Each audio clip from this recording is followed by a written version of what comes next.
Bom, vamos então começar a falar, né, sobre o assunto freios e embreagens por atrito, né? Esse é um conteúdo do capítulo 16 do livro do Stigler, né? O livro Elementos de Máquinas de Stigler. Essa é a nossa videoaula parte 1, onde a gente vai começar a falar, né, a usar esse elemento de máquina, né, esses elementos freios e embreagens por atrito, para poder falar sobre lei do atrito, né? Ou seja, como que eu avalio dinamicamente, né, duas superfícies se atritando entre si, tá? Então o Stigler começa a falar sobre esse assunto, né? Ele coloca uma figura colocando duas massas, né? Dois corpos, né? Corpo 1 e corpo 2. Esses corpos vão ter uma inércia, né? I1 seria a inércia do corpo 1 e o I2 seria a inércia do corpo 2. E cada corpo com uma velocidade angular, né? Ômega 1 e ômega 2. E aí ele colocou dois eixos, né, aqui, ó, fazendo a conexão entre eles, e aqui no meio dois discos, né, para poder fazer um papel de freio ou embreagem, né. Esses dois elementos, né, o livro explica que são trabalhados em conjuntos no livro de elementos de máquinas, né, devido à similaridade dinâmica, né, que eu tenho de funções entre eles e na análise dinâmica do comportamento deles, tá? Especificamente para freios e embreagens por atrito, né? Então, basicamente, né, a diferença principal é que o freio, uma das massas vai estar parada, né? O ômega de uma das duas massas vai valer zero. E quando eu pressiono essas duas superfícies, esses dois discos aqui, ó, eu vou ter como objetivo reduzir a velocidade angular da massa que está em movimento, né? No caso de uma embreagem, geralmente ambas as massas estão em rotação, né? Porém com velocidades angulares diferentes. Quando eu aproximo uma da outra, né? Como na embreagem do carro, por exemplo, né? Um carro com um sistema mecânico, quando você tira o pé da embreagem, você une, né, dois discos, né, de atrito, né? E aí eu igualo a velocidade angular dos dois eixos, né? E transmito o movimento e o torque, né? Então, discutindo um pouquinho sobre isso, né? Ele vai falar sobre alguns parâmetros relevantes de projeto e sobre os tipos de freios e embreagem que ele aborda aqui nesse capítulo 16, tá? Então, ele lista 4 parâmetros relevantes de projeto, né? E discute, né, introdutoriamente sobre cada um deles, né? Faz um parágrafo ali discutindo e abordando um pouquinho cada um deles. Primeiro ele fala da força de acionamento, né? Que é a força de acionamento do sistema, né? Do freio ou da embreagem. Depois ele fala do torque transmitido, né? E aí vocês vão observar que ao longo da discussão no capítulo, apesar de eu poder aplicar a teoria tanto para freio quanto para embreagem, ele começa a direcionar toda a discussão mais para a parte de freios, né? Porque uma das velocidades angulares é zero, né? Então fica um pouco mais fácil de analisar e interpretar. Então o torque transmitido entre os eixos, né, no caso de um freio, também pode ser chamado de capacidade de frenagem, tá? Nós vamos discutir esses parâmetros em detalhes depois, tá? Principalmente esses dois, que é a letra A e a letra B, tá? São os parâmetros que interessam mais a gente aqui em elementos de máquinas, né? Porém, ele cita também a perda de energia, né? E o aumento de temperatura que eu tenho no sistema, né, do freio da embreagem, tá? Que também são parâmetros muito relevantes de projeto, tá? A parte de aumento de temperatura, né, aplicando, por exemplo, para freios, né, pode ser um fator crítico, né, para um freio em determinadas situações, tá? Um exemplo aqui, né, já que esses dois parâmetros nós não vamos aprofundar na discussão deles, né, aqui no livro do Stigler, aqui está mais relacionado à parte de transferência de calor, né, mas é importante a gente saber e discutir, né, que um bom freio tem que ser um bom dissipador de calor, né. Então, se eu for fazer uma analogia com freios veiculares, né, você tem aí um veículo de passeio comum, né, geralmente eu tenho dois modelos de freio, geralmente no eixo dianteiro eu tenho um freio a disco e no eixo traseiro eu tenho um freio de tambor com sapatas, né, internas. Nós vamos discutir um pouquinho, né, esses dois tipos, mais especificamente o freio de tambor, né, que didaticamente é bem interessante para as nossas discussões. Mas um freio a disco, né, ele geralmente é um bom dissipador de calor, né? Se eu for analisar, por exemplo, o desempenho de um freio, que tem que ser um bom dissipador de calor, a partir do momento que o freio, que você começa a movimentar, né, a andar com o carro, todo o sistema do freio aquece, né? E a partir do momento que ele já está numa temperatura de operação, o principal mecanismo de troca de calor para esfriar o sistema todo do freio vai ser a convecção, né? Porque já ocorreu a troca por condução, né? E aí a convecção ali entre o ar, né, que vai estar entrando em contato com o sistema de freio, né?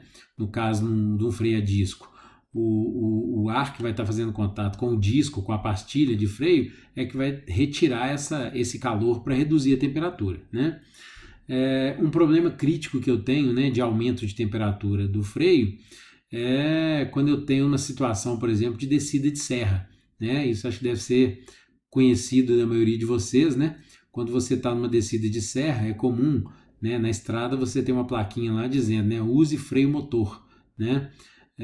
Nas aulas de autoescola, né, geralmente vocês estudam isso, né? Então, se você vai descer uma serra, onde você vai ter que usar o freio repetidas vezes no intervalo de tempo muito curto, né? Então você está descendo, né, usando o freio, aí você fez uma curva, depois você tira o pé do freio, logo depois tem outra curva, então você tem que pisar de novo no freio.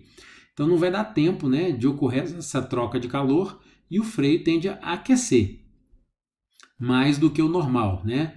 O normal da operação dele. E aí, geralmente, eu posso ter dois problemas que pode reduzir o desempenho do freio, né? Dá aquela sensação de que o carro está sem freio, né? Um deles é o superaquecimento do fluido do freio, né? Que pode gerar problemas, né? De perda de freio, de desempenho do freio. E o outro é um problema de coeficiente de atrito, tá? É o fading, né? Do freio. Tá? Se você procurar na internet, no YouTube, vocês vão encontrar vários vídeos de testes, né? Empresas aí que testam, né, freio de veículos. Você pegar teste, tem alguns vídeos aí famosos, né, de algumas empresas de carro esportivo, né, a Maserati, a Ferrari, fazendo teste, né, de desempenho de freio. Você faz o disco chegar a uma temperatura acima de 1000 graus, né, para avaliar o desempenho do freio. E aí, se eu pegar um carro comum, né, de passeio comum, a pastilha de freio não tem um desempenho tão alto quanto de um carro esportivo, né? Mas, geralmente, se eu pegar o gráfico, né, que vai analisar, vamos desenhar um gráfico aqui bem simplesinho para a gente discutir aqui, ó. Se eu for analisar um gráfico que vai me dar deixa eu melhorar esse gráfico aqui que tá feio. O comportamento do coeficiente de atrito em relação à temperatura. Aumentando a temperatura, o coeficiente de atrito tende a diminuir, tá? Ele vai diminuindo com o aumento da temperatura, chega no ponto que ele tem um comportamento mais ou menos assim, ó. Se vocês estudarem a dinâmica veicular, você vai ver esse gráfico mais detalhado. Ou seja, a partir do momento que a temperatura vai crescendo, né? Se eu for fazer linhas verticais aqui, ó, na hora que eu estou lá numa descida de serra, o que pode acontecer? Eu estou com a temperatura do freio elevada, e aí eu pisei no freio, ele aumentou a temperatura. Na hora que ele aumentou a temperatura, ocorreu uma variação, né? Um ΔT de temperatura que vai gerar um delta de variação do coeficiente de atrito, né? Mas geralmente uma variação pequena, né, no coeficiente de atrito, tá? Vai chegar num ponto, né, se eu for continuar usando o freio, né, ele vai aumentando a temperatura, chega num determinado momento que para um mesmo ΔT de temperatura, eu vou ter uma variação muito significativa do coeficiente de atrito, né? Ou seja, eu vou ter aquela sensação de que o carro ficou sem freio, né? Na verdade, ele não ficou sem freio, né? O coeficiente de atrito que reduziu drasticamente e isso fez com que o desempenho do freio reduzisse bastante, né? Então, são problemas críticos que eu tenho, né? Que devem ser estudados num projeto de freio, né? Mas aqui a gente não vai discutir detalhadamente sobre isso, que não é o nosso objetivo aqui em LMAC, né? E na parte de avaliação dinâmica da lei do atrito, tá? Além dele discutir esses parâmetros relevantes de projeto, né, que mais uma vez comentando, a gente vai discutir mais aprofundadamente a letra A e a letra B, né, que é a força de acionamento e o torque transmitido. Ele aborda, né, os tipos de freios e embreagem que a gente pode encontrar, né? Então a gente vai encontrar aqui no livro ele falando sobre o freio de tambor com sapatas internas, que é o modelo que é comumente usado no eixo traseiro de muitos veículos de passeio mais simples, né? Veículos esportivos, geralmente você tem freio a disco nas 4 rodas, né? Para você ter esse desempenho de troca de calor mais efetivo, né? Eu falo também do freio de tambor com sapatas externas, que é muito parecido, né, dinamicamente com sapatas internas, né? A principal diferença é que a sapata, ao invés de estar dentro do tambor, ela está do lado de fora, né? E ele aborda também o freio de tambor de cinta externa e o freio a disco, ou freio axial, tá? Nós vamos aprofundar no dimensionamento desses 2 primeiros tipos, tá? O freio de tambor com sapatas internas e externas. Com isso, a gente vai conseguir já avaliar bastante a parte de lei do atrito, tá? O tambor de cinta externa e o freio a disco axial, a gente vai fazer alguns comentários, né? Mas não vai ser objeto de aprofundamento de estudo, tá? Aqui no capítulo 16 do livro do Shigley. Então, visto isso, né, ele começa a falar e abordar sobre a análise estática, né? Como que é feita a análise estática desse elemento, tá? Então ele aborda que a análise estática geralmente tem 3 etapas, né? São essas 3 etapas que foi descrito aqui nesse slide. A primeira etapa é avaliar a distribuição de pressão entre as superfícies de atrito, né? Então vou avaliar como que se dá essa distribuição de pressão, se ela é uniformemente distribuída, se ela varia, se ela estiver variando, como que ela está variando, onde que ela é máxima, onde que ela é mínima, né? Então vou fazer essa avaliação.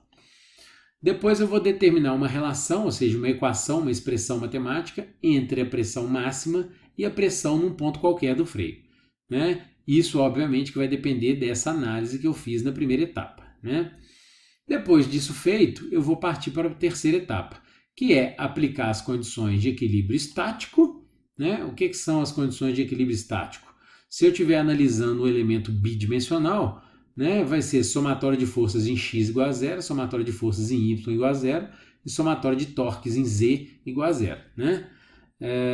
Se eu estiver analisando um elemento tridimensional, eu vou ter 6 equações, né? Somatório de forças em x, y, z igual a 0, somatório de torques em x, y, z igual a 0, né? Fazendo isso, eu sou capaz de determinar a força de acionamento do meu freio, o torque transmitido, que é a capacidade de frenagem, né? Que então são aqueles 2 parâmetros que a gente falou importante de projeto, e de quebra eu ainda consigo determinar as reações de apoio, tá? As reações nos apoios do freio do sistema que eu estou analisando, ok? Então nós vamos aplicar essas condições. Antes de eu começar a falar do freio de tambor com sapata interna, o livro coloca um freio mais simples, que é a sapata articulada, né? Fazendo a frenagem sobre uma superfície plana, tá? Então vamos ver aqui como que ela funciona. Basicamente o que eu tenho é uma sapata articulada, o ponto de articulação dela, que a gente vai chamar de pivô, é o ponto A, né? Onde eu estou marcando ali, ó. Esse ponto é o ponto onde a sapata articula, onde ela gira, né? Na extremidade da sapata eu vou ter uma pastilha de fricção, né? A pastilha de freio, a lona de freio, né? Que é o elemento que é chamado de elemento de fricção, que é o elemento que vai fazer contato com a superfície para promover a frenagem, né? Obviamente que esse elemento vai ter um coeficiente de atrito adequado, né, para gerar a frenagem que eu preciso, né? E aí na sapata, ele representou aqui, ó, para fazer a frenagem, ele está gerando uma força F. Essa força F é a força que vai pressionar essa pastilha, né, esse material de guarnição, contra a superfície que vai estar se movimentando, tá? Então veja bem, a sapata é estacionária, ela não se movimenta, ela só gira no ponto A. Quem está movimentando é a superfície que vai estar movimentando ou para a direita ou para a esquerda, né?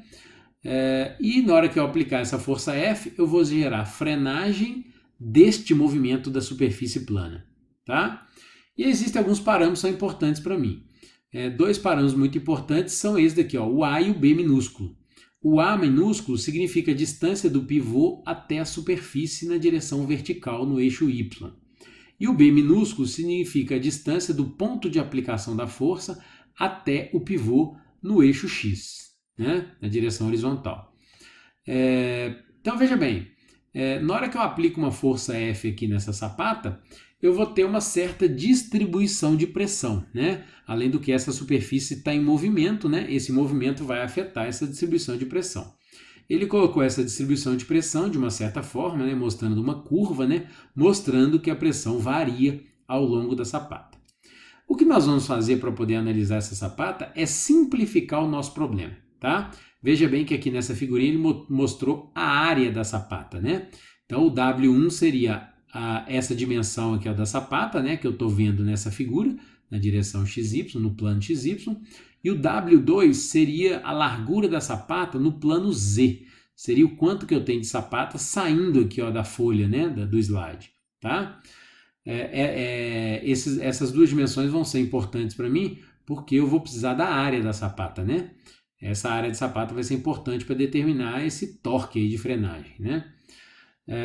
E aí, a simplificação que nós vamos fazer, né, nessa sapata articulada, a primeira delas vai ser o seguinte: eu vou considerar que a área dessa sapata é suficientemente pequena para eu considerar que essa distribuição de pressão, essa variação da pressão, é pequena. Com isso, eu posso considerar uma pressão uniformemente distribuída, tá? Então essa é uma simplificação que nós estamos fazendo. Aqui ele já desenhou a pressão uniformemente distribuída sobre a pastilha de fricção, né? E agora eu vou definir um movimento relativo. Em vez de considerar a superfície podendo se movimentar para os dois lados, eu vou simplificar, eu vou considerar ela movimentando somente para a direita. Então agora eu consigo fazer o meu diagrama de corpo livre da minha sapata, né? Então aqui, eu estou aplicando uma força F para baixo, eu vou ter uma reação normal que vai estar para cima, né? A superfície está se movimentando da esquerda para a direita e ele desenhou qual que é a componente de força de atrito que está atuando na sapata, que é esse F vezes N. N é a reação normal e o F minúsculo é o coeficiente de atrito, né? Vocês já estudaram isso lá na física, né? Para determinar a força de atrito é o coeficiente de atrito vezes essa reação normal, né? O que pode gerar uma dúvida em vocês é o seguinte: aparentemente você pode observar e achar, o sentido dessa força de atrito está trocado, né? O movimento está para a direita e a força de atrito também está para a direita, né? Mas repare, o diagrama de corpo livre que eu desenhei está desenhando todas as forças que estão atuando na sapata e não na superfície, tá? Então eu tenho que analisar o movimento relativo da superfície, né? Ou seja, em relação à sapata, né? Lembrando que a sapata ela é estacionária. Então é como se a superfície estivesse parada e a sapata estivesse deslocando para a esquerda, né? E aí a força de atrito está contrária ao movimento da sapata, tá? Então, ou seja, esse movimento aqui é da superfície. E a força que está desenhada aqui é da força de atrito atuando na sapata. Se eu for representar a força de atrito atuando na superfície, ela vai ter a mesma magnitude, mesma direção, porém sentido contrário. E aí ela vai estar contrária ao movimento da superfície plana, tá? Por isso que esse sentido está desenhado assim e está correto, ok?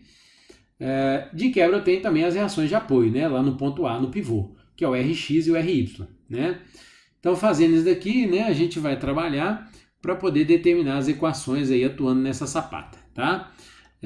Então, vamos seguir aquelas etapas cinemáticas que a gente comentou, né? A primeira etapa, então, é analisar como se dá a distribuição de pressão. A gente já falou anteriormente, como essa sapata é curta, eu vou considerar a pressão uniformemente distribuída. Então, eu tenho que analisar uma expressão entre a pressão máxima e a pressão num ponto qualquer. O Shigley definiu um parâmetro para representar a pressão máxima e um outro parâmetro para representar a pressão num ponto qualquer. Ele usou a letra P para representar a pressão num ponto qualquer da sapata e usou a letra P índice A. Cabe um alerta para vocês aqui, né? Porque isso pode gerar dúvidas, né? Porque a unidade de pressão que a gente vai trabalhar no sistema internacional é Pascal. Tá? Não confundam P índice A com PA de Pascal, tá? Unidade Pascal. O Shigley escolheu usar esse parâmetro, né? Não se sabe por quê. mas o P índice A significa pressão máxima, tá? Essa é a nomenclatura que nós vamos usar aqui no capítulo 16. Então, ou seja, se a pressão está uniformemente distribuída, a pressão num ponto qualquer é igual a PA, né? A pressão no ponto, a pressão máxima atuando nela. E agora eu posso aplicar minhas equações de equilíbrio, né? Primeira coisa que ele faz é obter uma equação para calcular a normal, né? Então eu tenho que força é igual a pressão, né? Aliás, pressão é força sobre área, consequentemente força é igual a pressão vezes a área. Então ele escreveu o N como sendo a pressão vezes a área. O A aqui é a área da sapata, tá? E o P é a pressão que está atuando num ponto qualquer, que é a pressão máxima, né? E aí depois ele pega e faz então um somatório de momentos no pivô da sapata, né? Olhando a minha figurinha aqui embaixo, né? Ele considerou então momentos no sentido anti-horário como positivo. Então veja bem aqui, ó. Se eu pegar a força F multiplicado pelo braço de alavanca B, está gerando momento no pivô no sentido anti-horário. Ele colocou positivo. Depois eu tenho a força de atrito, Fn, multiplicado pelo braço de alavanca A minúsculo, gerando momento também no sentido anti-horário. Então ele também colocou positivo. E por último, a reação normal, né, multiplicado pelo braço de alavanca B, gerando momento no sentido horário, sinal negativo. Isso tem que ser igual a zero, né? As reações do pivô estão alinhadas com o pivô, então não geram momento. Se eu isolar a força F aqui, ó, se eu substituir o N aqui, né, por P vezes A, nesses dois termos, e isolar a força F, eu vou obter essa equação para calcular a força de acionamento, que é o primeiro parâmetro que a gente citou lá, né, que eu preciso calcular. Tá? Vai depender desses parâmetros aqui, ó. Se eu aplicar as outras duas equações, somatório de forças em x e y, né? Lembrando que essa sapata ela é bidimensional, né? ela está no plano xy, né? Então eu vou usar as equações de somatório de forças em x e y igual a zero, e eu obtenho as equações para calcular as reações no pivô, Rx e Ry. Tá? E aí, ele comenta, né, como o material da guarnição sujeito a pressão uniforme, né, que é uma condição ideal de carregamento, a guarnição terá um desgaste uniforme, né, que é a condição ideal. Analisando aqui nessa sapata articulada essa equação que a gente tem para calcular a força de acionamento, né, o livro faz uma discussão interessante sobre o comportamento que a sapata vai ter para as dimensões A e B, tá, da sapata. Porque veja bem, olha na equação que eu tenho para calcular a força. Aqui eu tenho um parênteses. Dentro desse parênteses eu tenho a letra B, que é essa distância B aqui, ó, horizontal, e tem um outro termo que é a distância A, que é essa distância vertical, multiplicado pelo coeficiente de atrito. F é o coeficiente de atrito. Vamos analisar o que acontece aqui, ó. Se eu variar essa distância A e B, vamos preocupar só com essas distâncias A e B. Vamos considerar o coeficiente de atrito fixo, né? Dependendo do valor de A e B, vocês concordam que o somatório desse parêntese aqui, ó, esses termos aqui, ó, pode ser negativo, positivo ou zero, né? E aí ele começa a analisar. Se caso o valor de B for igual ao produto de F vezes A, o valor desse parêntese vai dar zero. Se o valor desse parêntese der zero, quer dizer que o movimento da superfície não é capaz de gerar frenagem. Tá? Essa é uma condição que é chamada de condição de autobloqueio do freio. Ok? Se eu dimensionar o meu freio para que isso aconteça, né? Se eu definir as dimensões A e B para que isso aconteça, eu posso movimentar essa superfície para um lado e para o outro que não vai gerar frenagem nenhuma. Tá? A sapata pode ficar em contato com a superfície que não vai gerar frenagem. Tá? Só vai gerar frenagem se você atuar uma força externa nessa sapata, tá? Essa é uma condição interessante, né, de operação, né? Porque muitas vezes eu posso projetar o meu freio para ele funcionar só quando eu piso no freio, ou só quando eu aciono o meu freio, né? Imagina um carro funcionando de tal forma que você comece a andar e ele começa a frear sozinho. Essa não é uma condição interessante no caso do carro, né? Existem outros sistemas aí de máquinas que também funcionam dessa forma, né? Então eu posso projetar o meu freio para que isso aconteça, né? Que é a condição de autobloqueio do freio. Mas, dependendo das condições que eu colocar, se eu dimensionar a distância B de tal forma que ela seja maior do que o produto de F vezes A, eu posso ver que o valor do parênteses vai ser positivo. O que isso quer dizer? Essa é uma condição que é chamada de condição de autoacionamento do freio. O que quer dizer? Se você montar um freio nessas condições e você colocar essa sapata, né, apoiada em cima da superfície, se eu começar a movimentar ela aqui para a direita, automaticamente vai surgir uma força de frenagem. Tá? Essas dimensões vão fazer com que a sapata comece a frear automaticamente o movimento da superfície. Tá? Existem algumas máquinas operatrizes, alguns sistemas que trabalham com freios assim. Tá? Muitas vezes, quando eu vou fazer movimentação de carga, onde eu quero que esse movimento seja muito lento, né, para não correr risco, então eu posso dimensionar para que eu trabalhe com freio desse jeito. Então, na hora que eu começar a movimentar a minha superfície, já tem um freio atuando para não deixar a velocidade crescer, para ela ficar sempre devagarzinho. Tá? É uma aplicação possível para essa condição. Né? Então, essa seria uma condição que é chamada de condição de autoacionamento do freio. Tá? Basta eu controlar as dimensões A e B e o coeficiente de atrito para que isso aconteça. Né? E quanto maior for a diferença entre o B e o produto de F vezes A, maior vai ser a força criada, né, na frenagem. Tá?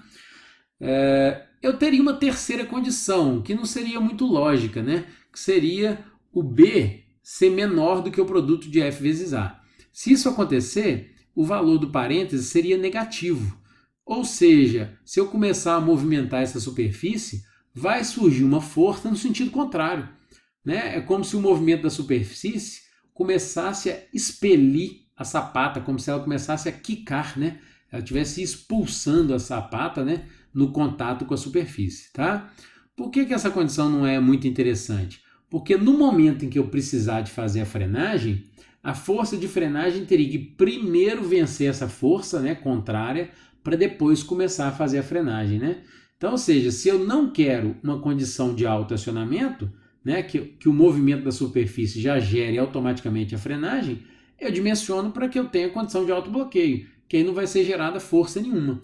Para eu ter frenagem, eu vou ter que obrigatoriamente ter uma força externa atuando, gerando a frenagem. Né? Pode ser um pedal de freio, pode ser uma alavanca, pode ser qualquer coisa gerando essa frenagem. Ok? Então essas são as condições que o livro discute, né? Sugiro vocês lerem essa teoria lá no livro do Shigler, né? Aqui nos slides eu coloquei resumido, né, tudo isso que ele comentou, mas são as condições de autoacionamento e autobloqueio que eu posso observar não só nessa sapata articulada, mas em outros tipos de freio também. Tá? Então aqui na próxima videoaula a gente vai começar a falar de como que eu aplico essa teoria, né, na sapata, no freio de tambor com sapata interna, ok?